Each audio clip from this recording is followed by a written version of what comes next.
Hello everyone. আজ আমরা জানবো যে আমরা যখন ম্যানিফেস্টেশন করি তখন কিন্তু আমরা অনেক কিছু টেকনিক ট্রাই করি, ঠিক আছে? অনেক টেকনিক ট্রাই করি। তো সত্যি কি শুধুমাত্র টেকনিক করলেই ম্যানিফেস্টেশন পসিবল? অ্যাকচুয়ালি আনসারটা হচ্ছে না। পুরোটা ডিপেন্ড করে মাইন্ডের উপরে, আমাদের ব্রেনের উপরে।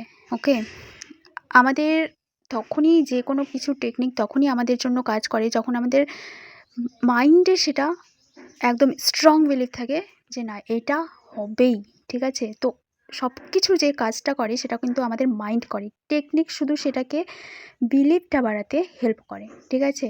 যে না আমি এটা করলাম মানে হয়ে যাবে, আর এটা করলাম না মানে হয়ে যাবে না, তো এটা ভুল, ঠিক আছে? যখন আমাদের মাইন্ডে থাকবে যে না এই টেকনিকটা করলেও হবে, না করলেও হবে, আমার মাইন্ডসেটকে ওরম করে আমি ক্রিয়েট করেছি, রিক্রিয়েট করেছি, তো সেটা অটোমেটিক্যালি হয়ে যাবে। সেই জন্য কিন্তু আমাদের মাইন্ডসেটের ওপর কাজ করা অ্যান্ড সেলফ কনফিডেন্ট, সেলফ লাভের ওপর ফোকাস করা উচিত। সব কিছু হয়ে যাবে, ঠিক আছে? Everything is possible. শুধুমাত্র যেটা বলবো যে নিজের মাইন্ডসেটটাকে চেঞ্জ করো, নিজের মধ্যে সেলফ লাভ, সেলফ কনফিডেন্টটাকে ইনক্রিজ করতে হবে।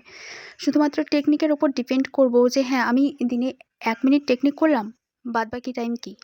তো এরমভাবে যেন আমাদের কোনো কিছু টেকনিকের ওপর শুধুমাত্র ডিপেন্ড না থাকে, সেটা যেন আমাদের মাইন্ডের ওপর অ্যান্ড আমাদের সেলফ বিলিভ থাকে যে না এটা আমি করেছি মানে 100% শিওর হয়ে যাবে।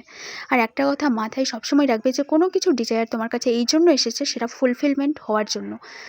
ওপর থেকে নিজের মধ্যে যে সেলফ ডাউট, ফিয়ার, ঠিক আছে, এগুলো ওপর থেকে চাপিয়ে দিও না, এগুলোকে প্রথমে রিলিজ করো, অটোমেটিক্যালি ম্যানিফেস্টেশন হয়ে যাবে।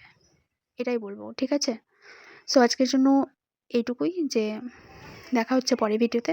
ভিডিওটি ভালো লাগলে অবশ্যই লাইক, কমেন্ট, সাবস্ক্রাইব করো অ্যান্ড এই রিলেটেড কোনো ডাউট অ্যান্ড কোয়ারি থাকলে কমেন্টের মাধ্যমে অবশ্যই জানাতে পারো।